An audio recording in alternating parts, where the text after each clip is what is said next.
साल है 1920। पहली वर्ल्ड वॉर खत्म हो चुकी है और ऑटोमन एम्पायर भी टूट चुका है।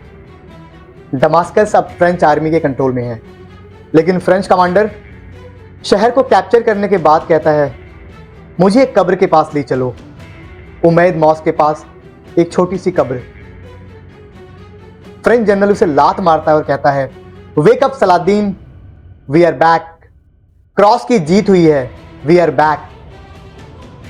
700 साल पुरानी कब्र और फिर भी यूरोप आज भी एक इंसान से डर रहा था। कौन था ये आदमी? साल 1099 यूरोप से आए क्रूसेडर्स ने जेरूशलम को कैप्चर कर लिया। जेरूशलम सिर्फ एक शहर नहीं था मुसलमानों के लिए, और इस पर कब्जा मुस्लिम दुनिया के लिए बहुत बड़ी ह्यूमिलिएशन भी था। क्रूसेडर्स ने ब्रूटल मैसकर किया।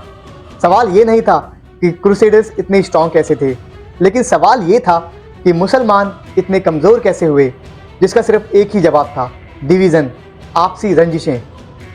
बगदाद में अब्बासिद कैलिफेट नाम की पावर, कायरो में फातिमिद कैलिफेट, दूसरे मुस्लिम्स के एनिमी, और इनकी आपसी दुश्मनी इतनी गहरी थी कि ये एक दूसरे के खिलाफ क्रूसेडर्स तक को सपोर्ट किया करते थे। सीरिया, फलस्तीन, हर शहर नया ruler, Aleppo versus Damascus, Damascus versus Mosul. इस्लाम और उम्मा कहीं पीछे छूट गया था। थ्रोन सबसे आगे था, राजगद्दी सबसे आगे थी। क्रूसेडर्स ये जंग जीत रहे थे क्योंकि वो यूनाइटेड थे। हर जगह से मात खाते मुसलमानों के बीच आई उम्मीद की एक किरण, इमादुद्दीन जंगी। उसका एक ही विजन था, मुसलमानों को यूनाइट करना।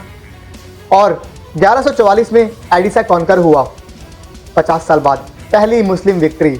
और उसके बाद आया उसका बेटा नूरुद्दीन जंगी। जेरूशलम लिबरेशन एक मूवमेंट बन गया था मुसलमानों के बीच, और इसी मूवमेंट में एक यंग सोल्जर तैयार हो रहा था, और उस यंग सोल्जर का नाम था यूसुफ इब्न अयूब। यूसुफ इब्न अयूब, जिसे आज हम सलादीन अयूबी के नाम से जानते हैं। सलादीन अयूबी ना कोई राजा था, ना उसका कोई रॉयल बैकग्राउंड भी था। बुक्स, कुरान और हिस्ट्री से उसे बहुत प्यार था, लेकिन कोई नहीं जानता था कि ये इंसान आगे चलकर मुसलमानों की तकदीर बदल देगा। 12th सेंचुरी का इजिप्ट ऑलमोस्ट कोलैप्स हो चुका था। नूरुद्दीन ने अपना बेस्ट जनरल भेजा, असाउद्दीन शिरकुक, और उसके साथ सलाउद्दीन भी था। 3 बार इजिप्ट में वॉर हुई, क्रूसेडर्स से भी हुई और फातिमिद कैलिफेट से भी।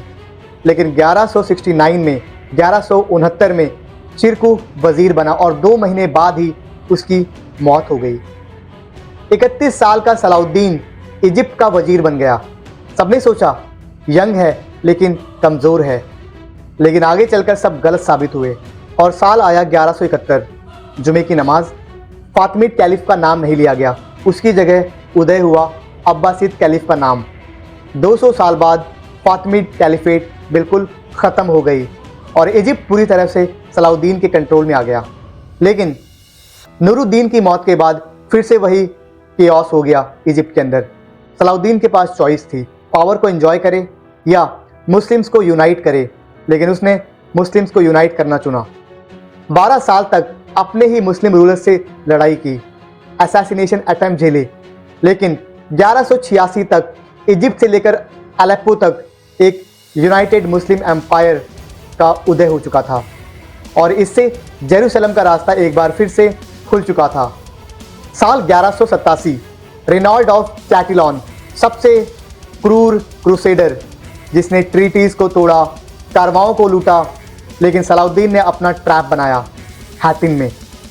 क्रूसेडर्स प्यासे थे क्योंकि अरब की गर्मी उनके लिए कंट्रोल से बाहर थी।